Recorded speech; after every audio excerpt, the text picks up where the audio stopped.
Napoleon Bonaparte, the man who conquered half of Europe, the general who humbled Egypt, the emperor who made kings tremble, met his first great defeat not in Russia, not at Waterloo, but at the hands of a woman from Africa.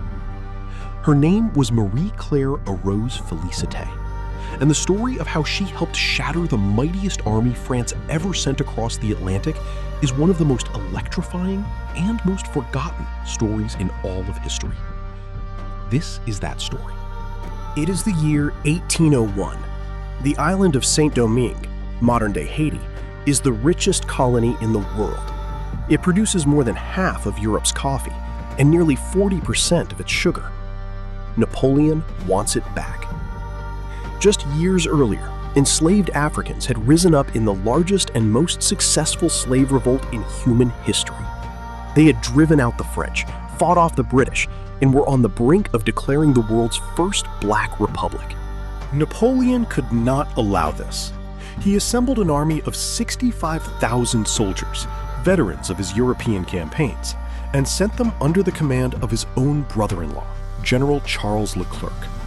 The order was simple: crush the rebellion, re-enslave the population, restore the plantation economy.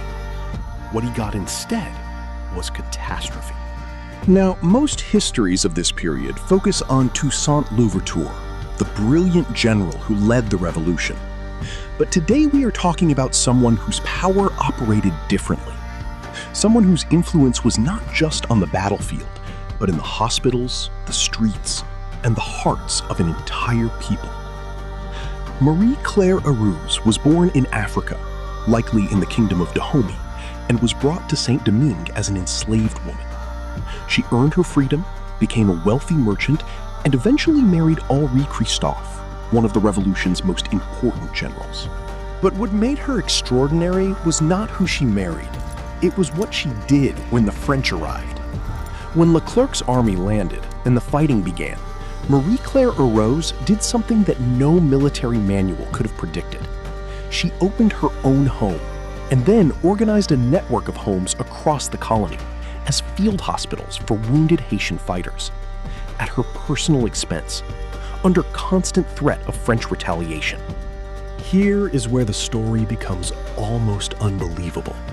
As the French army advanced, a new enemy joined the fight, one that no European soldier was prepared for: yellow fever.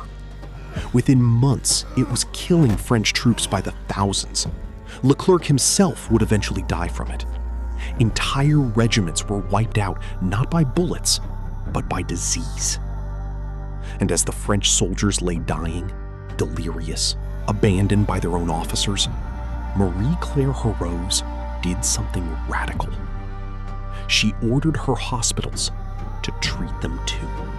Yes, the woman whose people the French had come to re-enslave extended mercy to the men sent to enslave them. This was not weakness.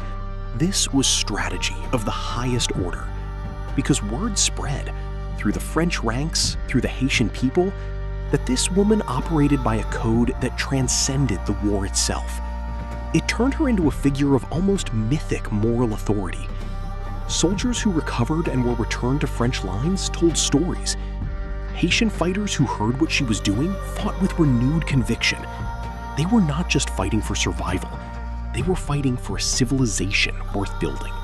Napoleon's war in Saint-Domingue collapsed. By 1803, the French expedition was finished. On January 1st, 1804, Haiti declared independence, the first Black Republic in the history of the world, and the first nation born from a successful slave revolt. Napoleon never recovered the colony. He sold Louisiana to the Americans instead. Marie-Claire Heureuse would go on to become the first Empress of Haiti when her husband, Henri Christophe, took the throne. But even as Empress, she never stopped. She established orphanages, she built schools, she created institutions for the poor in a nation that was still bleeding from decades of war and exploitation. When Henri Christophe died, in a moment of political crisis by his own hand, she was imprisoned, then exiled. She lost everything. And still, the Haitian people remembered. They called her the Mother of the Nation, not because of her title, because of what she had actually done. History has a way of centering the generals and the emperors, the people who give the orders, the people on the famous paintings on horseback.